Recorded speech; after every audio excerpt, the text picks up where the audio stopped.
పురికి దగ్గరగా ఉన్న ఒక ఊరిలో తక్కువ కులానికి చెందిన ఒక ముసలావిడ లక్ష్మీదేవిని నిత్యం పూజిస్తూ ఉంటుంది. లక్ష్మీ అమ్మవారు ఆమెని అనుగ్రహించడానికి ఆమె ఇంటికి వెళ్తుంది. ఆమె ఇంటి నుంచి బయటికి వస్తున్న లక్ష్మీదేవిని చూసిన బలరాముడు ఆగ్రహంతో జగన్నాథుడితో తక్కువ జాతికి చెందిన ఇంటికి వెళ్లిన లక్ష్మీదేవిని తమ రాజ్యం నుంచి వెళ్లగొట్టమని అంటాడు. అన్న మాటలను గౌరవించి జగన్నాథుడు లక్ష్మీదేవిని ఇంటి నుంచి వెళ్లిపోమని చెప్పగా అమ్మవారు ఏడుస్తూ వెళ్లిపోతారు. మరుసటి ఉదయం ఆకలితో ఉన్న జగన్నాథుడు బలరాముడు వంటింట్లోకి వెళ్లి చూడగా అంత ఖాళీగా ఉంటుంది. అక్కడ లక్ష్మీ అమ్మవారితో పాటు సకల సిరిసంపదలంతా వెళ్లిపోతాయి. ఆకలికి తట్టుకోలేని అన్నతమ్ములు బ్రాహ్మణ వెశంలో భిక్షాటన కోసం ఊరంతా తిరుగుతారు. కానీ లక్ష్మీ అమ్మవారి కటాక్ష లేని కారణంగా ఇద్దరి ముఖాలు మాడిపోయి వారికి ఆ రోజంతా ఒక్క అన్నం మెతుకు కూడా దొరకదు. ఆ రోజు సాయంత్రానికి ఊరి చివర ఉన్న కాలువలు నీళ్లు తాగడానికి వెళ్లిన అన్నదమ్ములకు లక్ష్మీదేవి ఆజ్ఞతో సూర్యుడు మరింత ప్రకాశించి ఆ చెరువు కూడా ఎండిపోతుంది. అప్పుడు పక్కనే ఉన్న ఒక పచ్చని చెట్టు చిగురాకులైన తిందామనుకుని అక్కడికి వెళ్లిన వారికి వీళ్లు చెట్టును ముట్టుకోగానే చెట్టు ఎండిపోతుంది. దాంతో ఆకలికి తట్టుకోలేని అన్న తమ్ముళ్లు ఏడుస్తూ ముందుకు వెళుతూ ఉంటారు. అప్పుడు పక్కనే ఉన్న దేవాలయం గుడిగంటలు వినిపించడంతో ప్రసాదమైన దొరుకుతుందని అక్కడికి వెళతారు. పూజారి వారి చేతిలో ప్రసాదం పెట్టగానే లక్ష్మీ అమ్మవారి ఆజ్ఞతో వాయుదేవుడి ప్రభావం వల్ల గాలివిచి చేతిలో ఉన్న ప్రసాదం కూడా క్రింద పడిపోతుంది. ఏడుస్తూ ఉన్న వారిని చూసి చివరికి ఒక ముసలాయన, అతనే విష్ణువు, వారిని ఒక తక్కువ కులానికి చెందిన ముసలావిడ ఇంటికి వెళ్లమని సలహా ఇస్తాడు.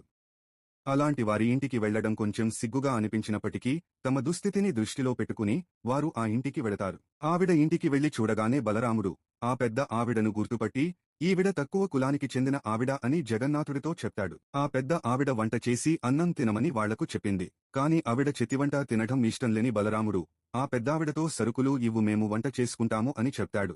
అలాగనే ఆవిడ వంట సరుకులు ఇస్తుంది. అప్పుడు బలరాముడు జగన్నాథుడితో నేను స్నానం చేసి వస్తాను, నువ్వు వంట చేయమని చెప్పేసి చెబుతాడు. స్నానం చేసి వస్తాడు. కాని అతనికి ఎంతో ఆకలిగా ఉంటుంది. జగన్నాథుడు వంట చేసేటప్పుడు పొయ్యి వెలగక ఇబ్బంది పడతాడు. బలరాముడు వచ్చి జగన్నాథుడిని చూచి తిడతాడు. ఆ తర్వాత తను స్వయంగా వంట చేయడానికి ప్రయత్నిస్తాడు. కాని పొయ్యి అతని చేతులలో కూడా వెలగదు.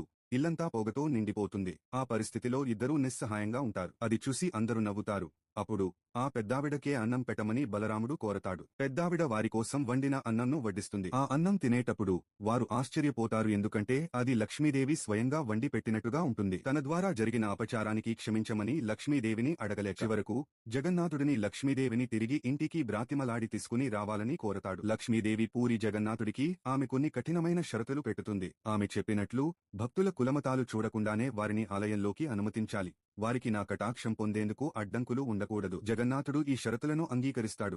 తద్వారా లక్ష్మీదేవి తిరిగి వస్తుంది. ఈ కథలోని శిక్షను గ్రహించిన జగన్నాథుడు బలరాముడు ఆమెను తిరిగి దేవాలయంలోకి తీసుకువస్తాడు. అప్పటినుంచి పూరీ జగన్నాథ ఆలయంలో అన్ని కులాలవారు లక్ష్మీదేవిని పూజించేందుకు అనుమతించబడతారు మరియు అందరూ లక్ష్మీదేవి కటాక్షం పొందుతారు. లక్ష్మీ అమ్మవారి విలువ తెలియక అహంకారంతో ఆమెను ఇంటి నుంచి వెళ్లిపోమని జగన్నాథుడితో చెప్పి పంపించిన బలరాముడు అమ్మవారిని ఎవరైతే భక్తి శ్రద్ధలతో పూజ చేస్తారో ఆ ఇల్లు సౌభాగ్యాలతో వర్ధిల్లుతుందని చెప్పడం జరిగింది. ఈ విషయం పూరీ జగన్నాథ ఆలయంలో ఉన్న మదలపుంజి అనే పుస్తకంలో రాయబడి ఉంది. పూరీ జగన్నాథ స్వామికి జై.